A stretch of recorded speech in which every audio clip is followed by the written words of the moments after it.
semangat banget. Oh iya. Duduk dulu, duduk. Iya. Ya, itu dari mana ini? Dari Kudus ke Paris ini. Gimana kabarnya Mbak Sati? Baik-baik. Gimana kamu? Gimana? Alhamdulillah baik. Oh ya Mbak Sati itu kesibukannya apa aja sih di rumah itu? Oh, kalau aku di Jepara maksudnya. Iya. Kalau aku di Jepara ini sih paling ngajar, terus aku kebetulan liputan juga. Di ini di itu ya.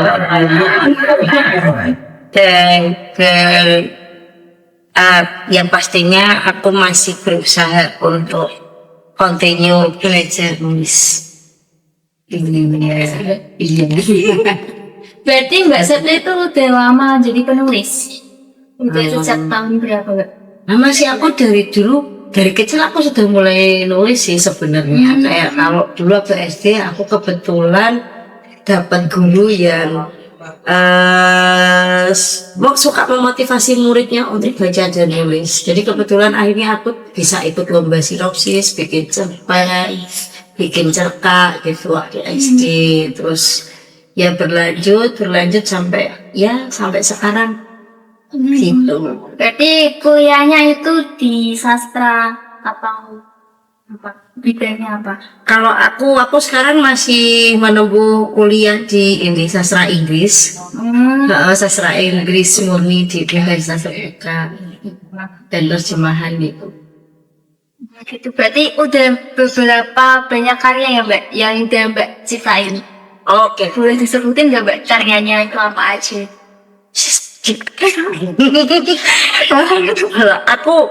Kalau tahun ini aku bikin buku, kebetulan ini buku tunggal pertama aku. Jadi kalau biasanya aku bikin buku itu bareng sama teman-teman yang dari kelompok antologi, kan ini kayak antologi cerpen, antologi puisi. Aku kebetulan tergabung sama teman-teman PMK Polisi Menolak Korupsi itu, pokoknya IR nasional. Terus juga tergabung di Puisi Membaca Jepara. Terus setelah banyak komunitas berjalan dan beberapa buku yang aku nyelip di situ, akhirnya aku bikin satu buku. Apa Mbak karyanya? Ini kumpulan esai bukan kartini. Oh, bukan Kartini. Kenapa kok bisa memilih judul bukan Kartini? Biasanya kan orang-orang pengennya dari bukan Kartini ya, yang tegas, bahwa gitu. Kenapa kok ini judulnya bukan Kartini? Bukan Kartini. Sebenarnya tuh kayak gini, kalau Kartini menurutku tuh kalau menjadi Kartini itu terlalu mewah ya bagi kita sekarang gitu. Karena dari mulai di pelajaran sejarah ataupun banyak dituliskan di buku-buku, Kartini itu adalah tokoh emansipasi, dia berjuang di ranah sosialnya itu sangat luas. Nah kebetulan kami baru aja selesai menggarap satu buku kumpulan gagasan, jadi kumpulan artikel yang berisi gagasan Kartini. Itu di situ tuh aku baru ngeh karena aku kebetulan jadi editornya juga. Jadi Kartini itu jadi ibu vokasi, Kartini itu jadi nggak cuman ibu emansipasi, nggak, ada ibu vokasi, ada ibu yang membantu melestarikan ukir, mengajarkan jadi pengusaha dan sebagainya. Ternyata itu banyak banyak pengalaman dari Kartini yang ada di usianya yang sebenarnya tergolong pendek. Nah ketika itu akhirnya aku merasa tepat banget ketika sebelumnya aku bikin buku judulnya bukan Kartini, karena memang Kartini terlalu mewah untuk menginterpretasikan hal-hal yang menurutku di dalam sini tuh cuman isinya beberapa permasalahan seperti bagaimana bersosialisasi, terus bagaimana menjadi bijak sebagai pengajar juga sebagai pengajar, perempuan seperti apa.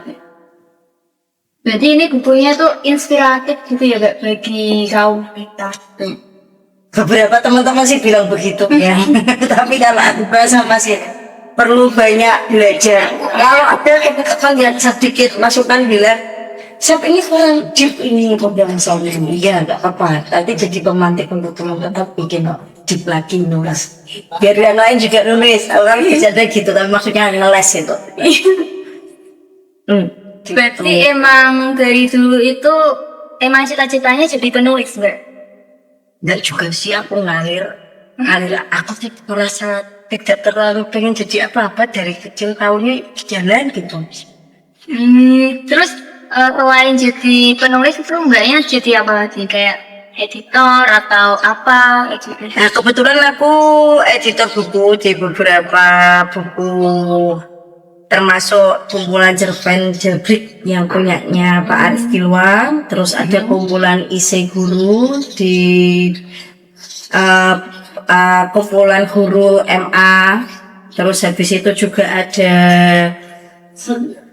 kumpulan isi sama artikel gagasan hati ini yang terakhir dari Tamidana seperti itu. Terus kebetulan aku juga ini reporter media online, jadi aku juga liputan. Berarti dulu tuh kayaknya lebih ke media online gitu, Mbak? Nggak yang berupa fisik gitu? Enggak, maksudnya reporter aku wartawan, jadi aku juga kerja liputan, aku nulis. Kan tadi nanya itu kesibukannya apa? Nah, aku ngajar, nulis, sama ini loh. Oh iya, aku juga ini kalau ngomongin ekologi sastra, tadi kita ngomongin alam ya.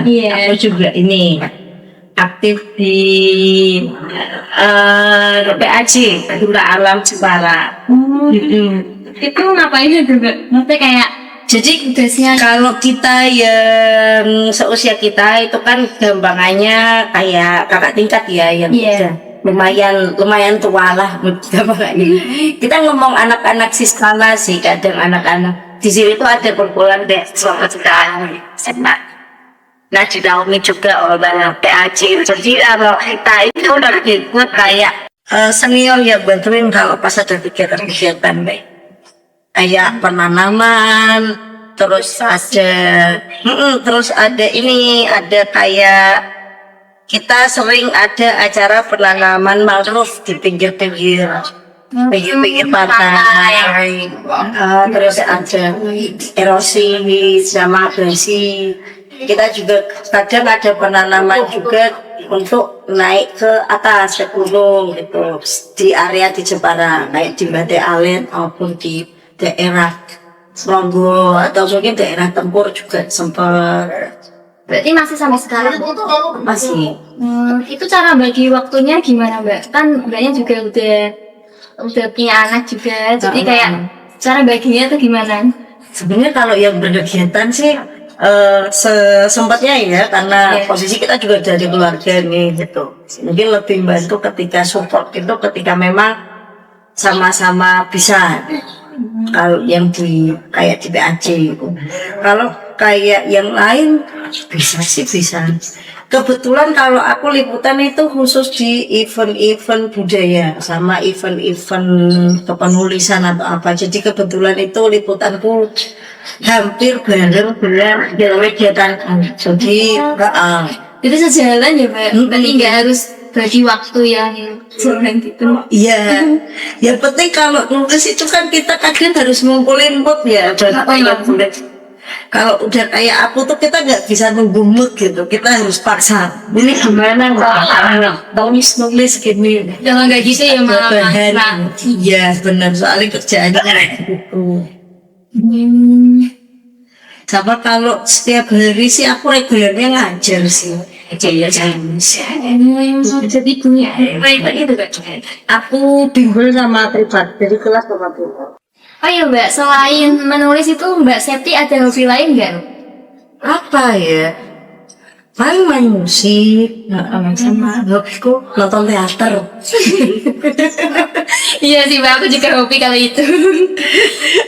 Sedang gak kok kalau nonton teater? Gimana? Tadi kan pas kesini aku dengar Mbak Septi lagi main gitar nih.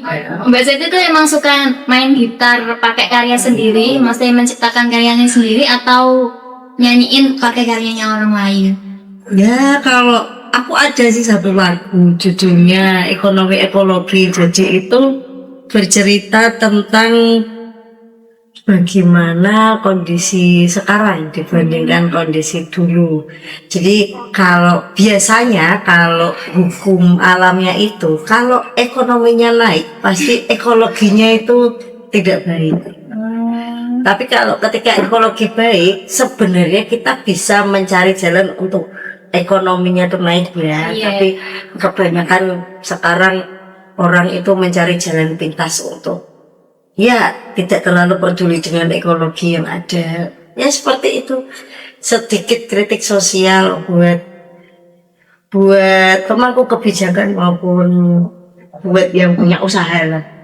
Oh, berarti nanti bisa dinyanyiin ya, Mbak? Nah,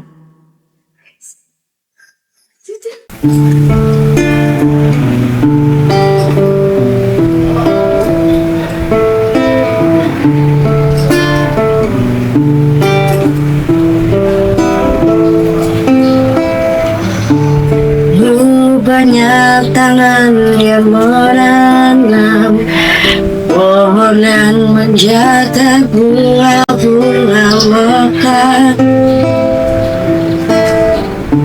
bahkan mengacor kaki demi tak adanya kerusakan alam. Kini sampah menumpuk penuh di bibir pantai, bahkan limbahnya mencemari udara hingga ekosistem hayati. Jeri laut terampas limbah rumah tangga, bahkan industri bergengsi. Jadi mata air mengalir berkat tambang pasir masih berdiri.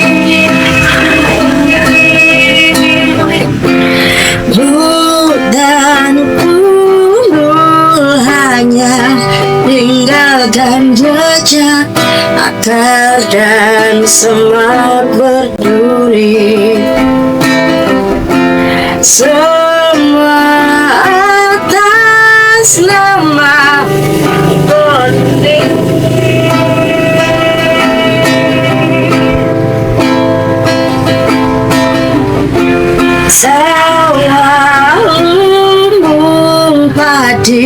Tergusur pabrik hasil kom kali kom alih fungsi. Semua atas nama ekonomi.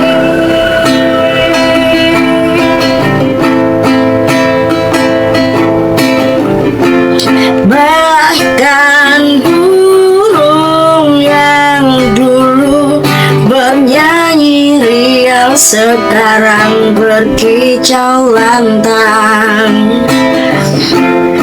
Rumahku hilang tumbang berganti cakaraya.